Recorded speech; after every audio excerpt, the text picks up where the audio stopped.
கோவை மாவட்டத்திற்குட்பட்ட 10 சட்டமன்ற தொகுதிகளிலும் வேட்புமனு தாக்கலை நிறைவு செய்து வேட்புமனு பரிசீலனை முடிந்து வாபஸ் பெறுகின்ற நிகழ்வெல்லாம் முடிந்து 10 தொகுதியிலும் மிக வேகமாக தேர்தல் களத்தில் மக்களை சென்று சந்தித்து எங்களுடைய திராவிட முன்னேற்றக் கழகத்தினுடைய வேட்பாளர்கள், தோழமை இயக்கத்தினுடைய வேட்பாளர்களெல்லாம் ஆதரவை கோருகின்ற மிக சிறப்பான பணிகள் மிக வேகமாக நடந்து கொண்டிருக்கின்றன.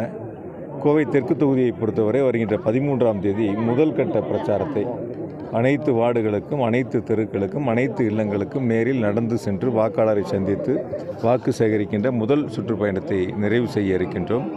அதற்கு பிறகு 2வது கட்டமாக ஒவ்வொரு வார்டுகள் வாரியாக சென்று வாக்காளரை சந்தித்து 2வது முறை வாக்கு சேகரிக்கின்ற நிகழ்ச்சிகளை தொடங்க இருக்கின்றோம்.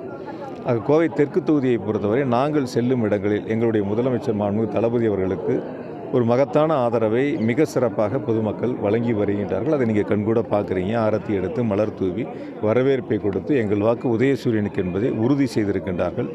எந்த இடங்களையும் நீங்கள் பார்க்கும்போது இடங்களில் கூட்டங்கள் குறைவாக கிடையாது. எல்லா இடங்களிலும் மிக எழுச்சியோடு பொதுமக்கள் எங்களுக்கு வரவேற்பை தந்திருக்கின்றார்கள். எங்களுக்கான வரவேற்பு என்பது முதலமைச்சர்களுக்கு பொதுமக்கள் தருகின்ற மிகப்பெரிய ஒரு ஆதரவு.